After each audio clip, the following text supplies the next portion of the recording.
Okay, let's be honest for a second. Look at your hand right now. Seriously, look at it. Unless you are a professional basketball player or a genetic anomaly, chances are your thumb cannot reach the top corner of your phone without you performing some kind of dangerous gymnastics. We are living in an era where pro apparently means portable tablet. And honestly, I think we are all getting a little tired of carrying bricks in our pockets. Welcome back to the channel. Today we're talking about the ghost that haunts the Apple Store.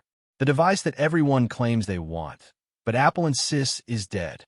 We're talking about the return of the king, the iPhone 17 mini. Now hold on, before you hit the comments and type, but nobody bought the mini. Let's look at the actual narrative here. The official story from Apple headquarters is that the mini died because of low sales, that the market spoke, and the market said, give us giant screens or give us death. But if you actually spend time on Reddit or Twitter or just talking to actual human beings in the real world, you realize something very different is happening. There is a massive, silent majority of users who are absolutely miserable with the current lineup. These people didn't stop wanting a small phone. They're just holding on to their iPhone 12 and 13 minis for dear life.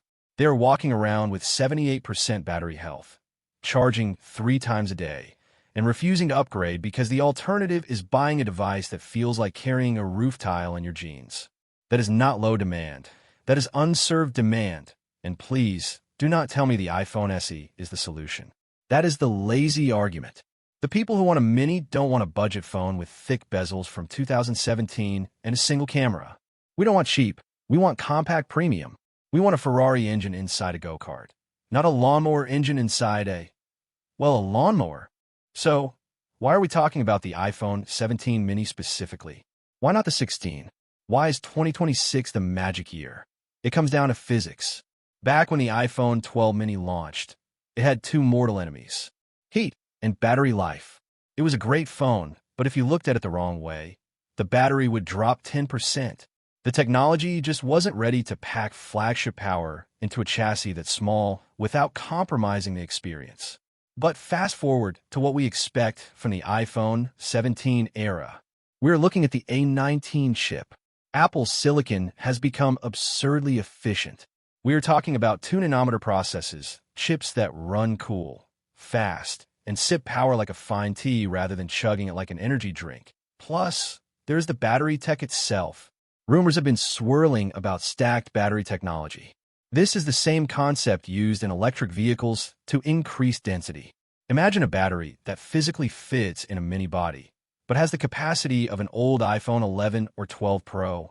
Suddenly, the thermal limits aren't a deal breaker anymore. Picture this spec sheet with me. Just close your eyes and dream.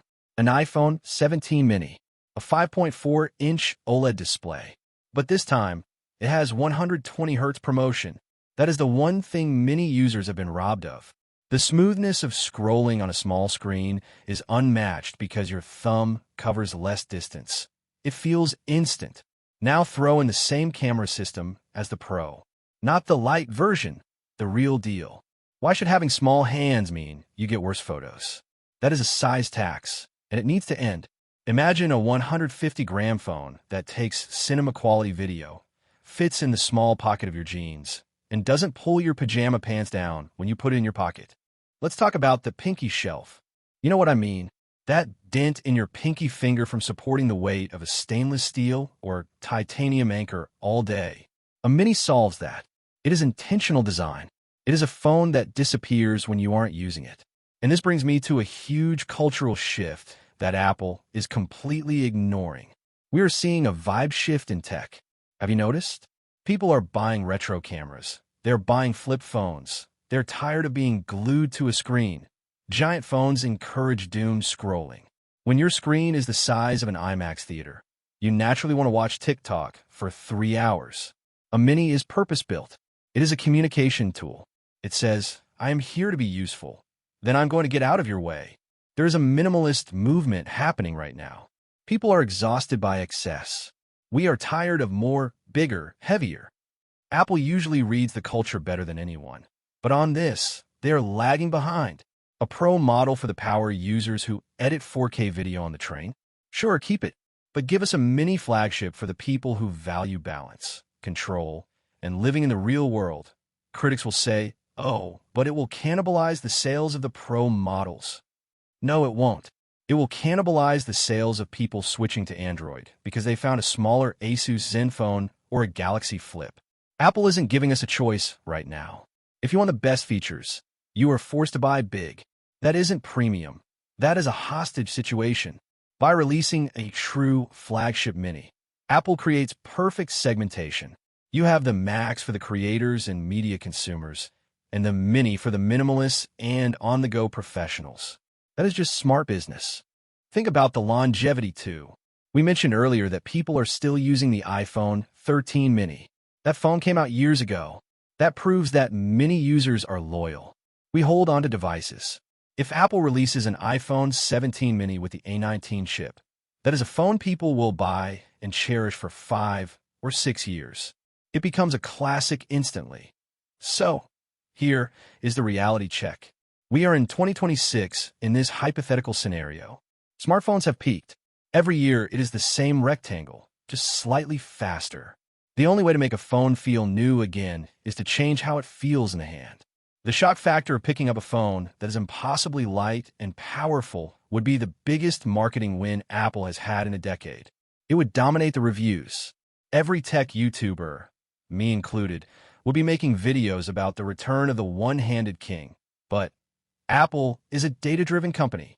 They look at spreadsheets, not feelings. And that is where we come in. This isn't just a video. This is a petition.